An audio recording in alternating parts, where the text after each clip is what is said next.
ഇതാണ് ഗണ്ഡമദന പർവ്വതം എന്ന് പറയുന്നത്. സീതാദേവിയെ രാവണൻ തട്ടിക്കൊണ്ട് പോയപ്പോൾ ശ്രീരാമൻ ഇവിടെ വന്നിരുന്നാണ് സീതാദേവിയെ അന്വേഷിക്കാൻ നിന്നിടം എന്നാണ് പറയപ്പെടുന്നത്. ഇവിടെ നിന്ന് കഴിഞ്ഞാൽ നമുക്ക് രാമേശ്വരത്തെ ദ്വീപ് മുഴുവൻ നമുക്ക് കാണാൻ കഴിയും.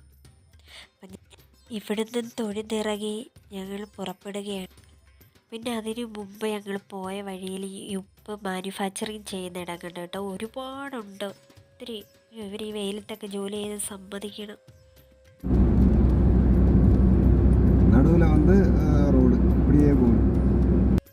ഞങ്ങളുടെ കൂടെ എന്തായാലും ഞങ്ങളുടെ ഒരു റിലേറ്റീവ് ആയിട്ടുള്ള പോലീസ് ഉണ്ടായിരുന്നു. അപ്പം അങ്ങനെ ഉള്ളത് കൊണ്ട് ഞങ്ങൾക്ക് പകുതിയിടെ ഇപ്പം എല്ലാം കണ്ടും കേട്ടും പോകാൻ പറ്റി. അപ്പം പറയുന്നതെന്ന് വെച്ചാൽ ഈ റോഡിൻ്റെ നടുവ് രണ്ട് സൈഡിലും ദ്വീപാണ്. അപ്പം കണ്ടിരിക്കേണ്ട തന്നെയാണ്. കാരണം അത്രയും ആ റോഡിൻ്റെ എൻഡ് വരെ ഇങ്ങനെ രണ്ട് സൈഡിലും ദ്വീപ്. അതിൻ്റെ ഇടയിൽ ഇടയ്ക്ക് ഈ മത്സ്യത്തിനെയൊക്കെ അന്നേരം തന്നെ നമുക്ക് റെഡിയാക്കി തരും. അവർ വറുത്ത് റെഡിയാക്കി തരും. ഞങ്ങളത് കഴിക്കാനൊന്നും നിന്നില്ല, നമ്മൾ നോയമ്പല്ലേ. അപ്പം ആ ഒരു റോഡിൻ്റെ ആ ഒരു വ്യൂവാണ് കാണുന്നത്. ആ വെള്ളത്തിൽ ഇറങ്ങിക്കഴിഞ്ഞാൽ പിന്നെ കയറാനേ തോന്നത്തില്ല. ഭയങ്കര വെയിലാണ്, പക്ഷെ നമുക്ക് ആ വെയിലൊരു ഇതായിട്ട് തോന്നത്തതേ ഇല്ല. നീല കളർ വെള്ളമെന്ന് വെച്ചാൽ ദ്വീപ് തന്നെ, പക്ഷെ നമ്മളത് കാണുമ്പോൾ എന്തോ പറയട്ടെ എന്നറിയത്തില്ല. ഇവിടുന്ന് പിന്നെ 18 കിലോമീറ്ററേ ഉള്ളൂ ശ്രീലങ്കയിൽ പോകുന്നത്. അപ്പം ശ്രീലങ്കയിൽ പോകണമെങ്കിൽ നമുക്ക് പാസ്പോർട്ട് വേണം. അപ്പം റോഡില്ല, ഇനിയിപ്പോൾ റോഡില്ല, മൊത്തം കടലല്ലേ. അപ്പം നമുക്ക് ഫ്ലൈറ്റിലേ പോകാൻ പറ്റും. ഇതിനെപ്പറ്റി എന്തോ പറയാനാ എനിക്കറിയില്ല. കാരണം പണ്ടുള്ള മനുഷ്യർ ചെയ്തു വെച്ച ഒരു അവരുടെ ആ ഒരു മണ്ടയെന്നൊക്കെ പറയുമ്പോൾ അപാരം തന്നെ. ഇത് പാമ്പൻ പാലമാണ്. എത്രയോ വർഷങ്ങൾക്ക് മുമ്പ് ചെയ്ത് വെച്ചിട്ടുള്ളതാ.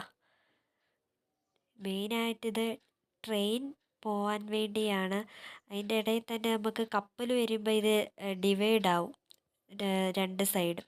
അപ്പോൾ ഒന്ന് ഓർത്തു, ഇതിൽ പോകുന്ന മനുഷ്യൻ്റെ അവസ്ഥ ഭയാനകമായിരിക്കും. പക്ഷേ ഒരു തവണ പോയെന്നവർക്കറിയാം.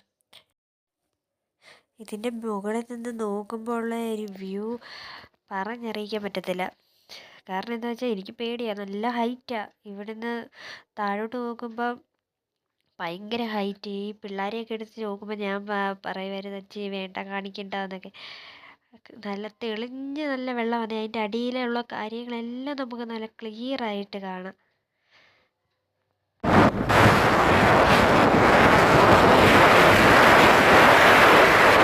പാമ്പൻ പാലത്തിൻ്റെ അടുത്ത് തന്നെയുള്ള ഓപ്പോസിറ്റ് സൈഡാണ് കപ്പലും. ഇവിടെ കപ്പൽ മത്സ്യം പിടിക്കാൻ പോകുന്ന ബോട്ടൊക്കെ കപ്പലൊക്കെയാണ്. അപ്പം അവരുടെയൊക്കെ ആ ഒരു ഇത് നമ്മൾ കാണണം കണ്ട. അത്രയും ഭാഗം ഇതായിട്ടിരിക്കുന്നുണ്ട്, തെങ്ങിൻ തോപ്പുകളൊക്കെ ആയിട്ട്. ഫുള്ളും ദ്വീപ് തന്നെ.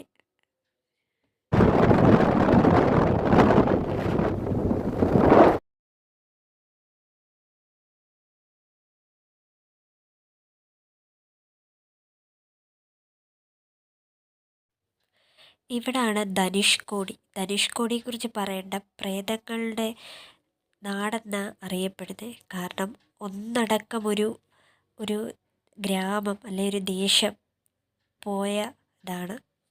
അപ്പം അവിടുത്തെ പള്ളിയാക്കിയ ഇത് പള്ളി, അവിടുത്തെ ഒരു ചെറിയ ക്ഷേത്രമാണ് കാണുന്നത്.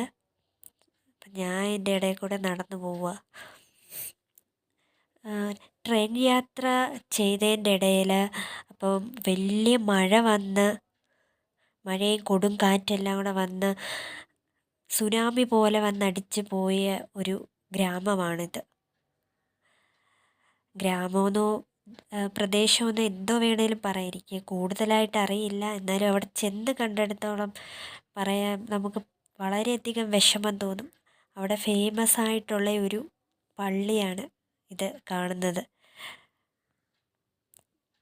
പോസ്റ്റ് ഓഫീസും സ്കൂളും കാര്യങ്ങളൊക്കെ തന്നെയുള്ള ഒരു ഗ്രാമം പെട്ടെന്നില്ലാതായതൊന്ന് ഓർത്ത് നോക്കണം. അപ്പോൾ അവിടുത്തെ മനുഷ്യൻ ആരും തന്നെ ഇപ്പം അവിടെ താമസമില്ല.